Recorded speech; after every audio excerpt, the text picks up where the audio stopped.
Can dreams really come true?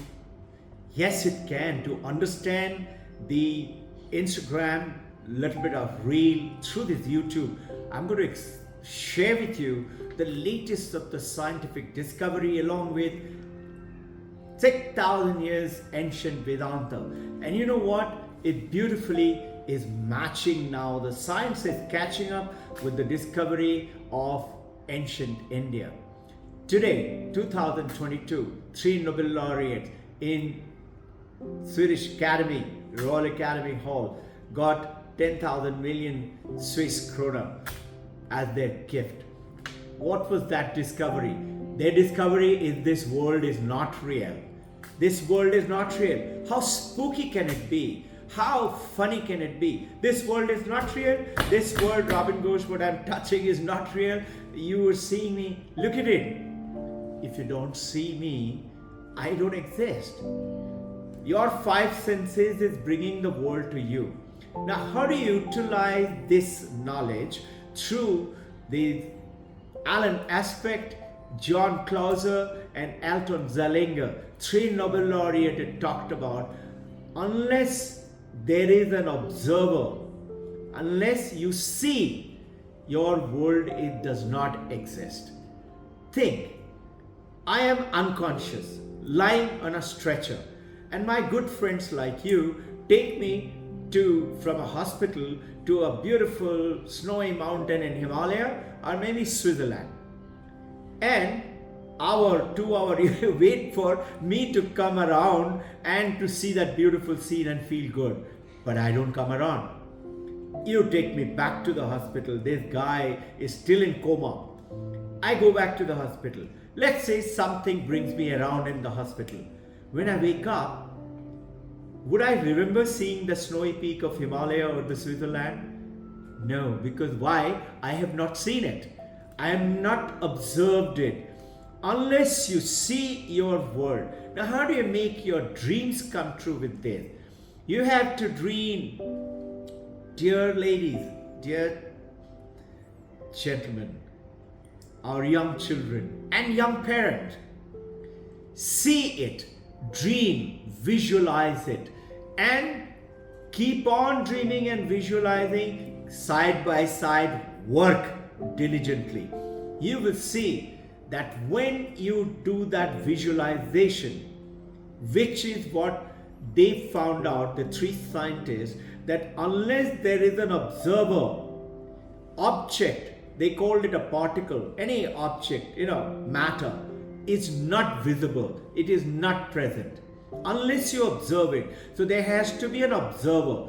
I am reversing it for you and me to understand in our practical world of today in the 21st century, that you visualize it first to make it come true with your eyes open during the day, throughout the day, whenever you're studying, visualizing, playing. I want an Olympic gold medal. I want a Wimbledon gold medal in tennis. I have to start working. I have to start practicing. And I have to do them now. Yes, supposing you want to get 56 out of 56 in an IB Mbappe 5 or 45 out of 45 in a DP2 in an IB, you have to start seeing it. Supposing you want a perfect relationship, you have to visualize it. Now, what did the 3 scientists discover? Through a double slit experiment, they found that until and unless you observe a particle, it doesn't come into existence. The moment you come into existence is when you're observing it. And when you're not observing, if you turn your head around, you're not watching it, like a mischievous child, the particle starts to behave like a wave. And the moment you turn around and look at it, it stops being a wave, it becomes a particle. Einstein called it spooky.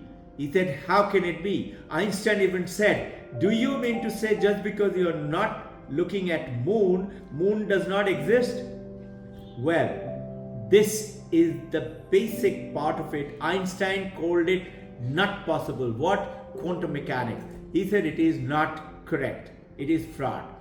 But Heisinger, John Bohr, subsequent to Einstein, went ahead and showed it in through the quantum mechanics. It is true. Through the double slit experiment, they found if you are observing to catch that how does the wave become the particle, it remained as the particle.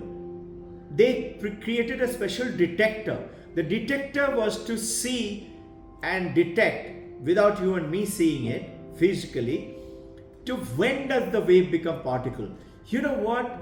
As if the child knew that I'm being observed, and he behaved very well. He remained a particle. He didn't change it to wave. They were surprised. How is it? And the moment detector was removed, it was acting as a wave.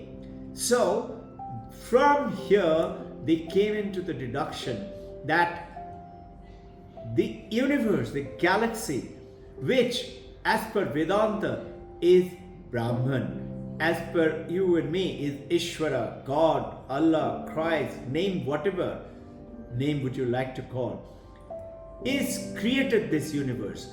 In other words, that Brahman witnessed it, Brahman saw it. Who is this Brahman? As per Vedanta today, and science is saying it is not it is Ishvara, God, Brahman, or you and me. We witness, we see it, we foresee it. So how do you utilize it now in your life? You plan it. Remember one thing, to make it come true really rapidly, you have to hold on to ethical manifestation. You have to be pure. Don't tell lies, even in a joke. Just start with that. Automatically other purity will come in your life. Now, to understand this with a very simple language, Vedanta utilizes a dream analogy. Think, there are three things very prominent in a dream. Tell me, what is it that, my question to you, think of it. What is it that in your dream is true? Think, reflect on it. I'm asking you again. What is it that in your dream is true? You say, no, dream's a dream. I'm saying, but there is one thing in the dream, before dream, after dream, and during dreaming, it remains constant. I was just talking to one of our very talented girl, and she immediately said, you know what is that? You. It is you who have to be present. Only then you can have your dream. So number one, in the dream analogy, you have to be present. Number two, have you noticed that whatever you dream, it doesn't affect you. Whatever Brahman dreams, Brahman is not affected. Ishvara is not affected. Just think of it this way. If you don't believe in God, Ishvara, it's okay. Think of it as unified field. Think of it as galaxy. Don't have to think of Shiva or Krishna or Durga Mata or Kali Mata. As you like it. Now just see. In that dream, what do I mean by it doesn't affect you? Think. Supposing you get $1 million, you become crorepati in the dream. Does your bank balance change? No, it does not. Supposing you murder somebody in the dream, are you going to get punished? No, you're not. So it doesn't affect you into the world of reality. When you're dreaming in your sleep, the third thing is very, very important and very powerful to understand this. Supposing you're dreaming that somebody in your dream is watching a sunrise. Just see, how is that person watching the sunrise and you're dreaming it? That you can see me and hear me because you are conscious. Your consciousness is allowing you. If you're unconscious or in coma, like I give the example, you cannot see the world. World vanishes for you.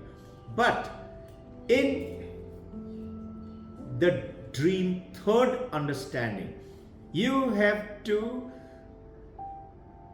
see that person through him the sunrise. And supposing there are 10 people or 100 people, Is it that you are giving your consciousness, separating to each one of them separate and dividing it? No. You remain one. You are one consciousness and you are equally dividing to everybody, 10, 100 or 1. You see a butterfly, you see a cloud, you see a tiger chasing you. Your consciousness is creating that. And that is how it is coming to in your dream. You say when you wake up, thank God it was only a dream. Or you say, I wish the dream continued, I was eating a wonderful cookie or a chocolate cake. But it is you who is given that conscious power to those in the dream. Now, with this 3 analogy, you understood? 1 is that you are always present. 2 is at the end of the dream. You are there, during the dream you were there, before you were there. Brahman, as per Vedanta, is called, that's why, Sakshi Chaitanya. Brahman is the observer. It's always present. That's how the universe came. You know what Vedanta says? Science is telling today, that means that this world that was created by God. Brahman, as per Vedanta, says this world is Maya. It's an illusion. What did Alan Aspect and Alton Zellinger and John Clauser said? This world is not real. That's a Nobel Prize. It's spooky. How do you utilize it now to make your dreams come true? Go into silent mode. Visualize it with your eyes open. Just dream. Think about it. And build with your eyes open. Don't go out to sleep. And supposing you're meditating, a beautiful trick. Breathe in and breathe out. Get your mind to calm down. And with a calm mind, make your consciousness travel through the breath, through the mind, to that light which is all around you. Witness that light. You know what? In Vedanta, this consciousness often, to give an example, is analogy is given as a dream, and it's also equated with sunlight. Look at this sunlight. This sunlight is least affected when it falls on dirty something on the road. It doesn't get dirty. Sunlight falls in holy river Ganga. It doesn't become holy. It is detached. It falls on a pitcher of wine or a whiskey. It doesn't get drunk. Sunlight remains ever pure, ever detached. You know, your Sakshi Chaitanya, that consciousness is like the light in you which you are visualizing, is ever detached. Now you plant your vision. When you go to the light, supposing you say, too many thoughts are coming and I can't visualize it. It's okay. Just start practicing it. Visualize it. What would you like to be? I visualize I wanted to be a fighter pilot. I didn't know it, that this is how I'm doing it. I became a fighter pilot. I became a test pilot. I became a combat trainer. I became the instructional pilot category A. Very difficult. But I did. I didn't know it then that I was dreaming about it and thinking about it with eyes open. I didn't know it. Now I'm asking you to consciously plant your dream. Visualize them. See them happen. And just watch how it will come in. Through the dream analogy, it comes into reality. You know what? This is why in Vedanta talks about I am that. Aham Brahmasmi. I am the Brahman. In other words, the whole universe came into being because there was an observer. Call him Brahman or call it you. You see your world. If you're not seeing it, if you're coma, your world vanishes. But if you see it consciously with a healthy body and the mind, and how do you have healthy body and mind? Hey, visualize it.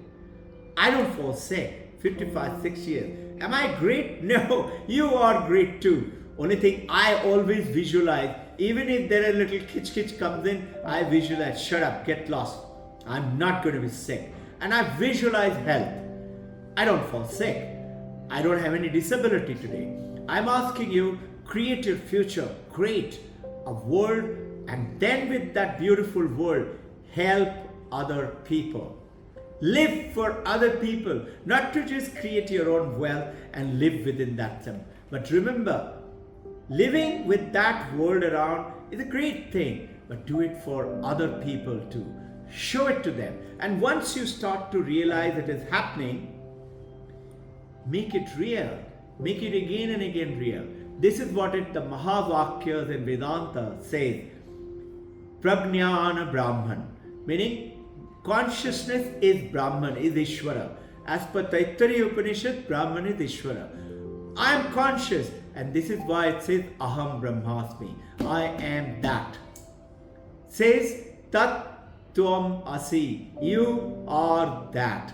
Understanding now how quantum mechanics science is taking you across to the truth of the Western world, of the ancient India's Vedanta Upanishad is there merging together. Create a beautiful world. World is waiting, just waiting. You look at any temple, Hindu temple, have you noticed, or a Christian church, have you noticed whether Jesus Christ, Mother Mary, or our mother or Shiva is always with their hand like this? What does this mean? Ask what you want with your mind open. You say then, why doesn't it happen? I wanted it so many times. I wanted $1 billion. I wanted to stand first. Why didn't it happen? You know why it didn't happen? Because you didn't believe in it. Now, last point. When you plant an apple seed, do you believe it will produce apple, or do you think that it's going to produce mangoes or jackfruit? You believe it's an apple seed, it will produce apple. Only thing what you have to do is take care that the apple seed is not put on a rock or the cemented floor, in a nice, lovely, well-prepared soil with well-manured, watered, sunlight, scientifically done, and wind and air. It will produce champion apple. Your seed, you have no doubt it will produce that apple. You don't keep digging it up to see why isn't it happening. You have to give it time. You have to be patient about it. This is why very famous Sai Baba says, Shraddha and Saburi. Wait patiently, it will happen. This is what I intend to tell you, that you didn't have doubt when you planted an apple seed it will produce apple. Why should you allow a doubt to come in that when I have planted into my consciousness, into my meditative time, it will not happen? Check it out.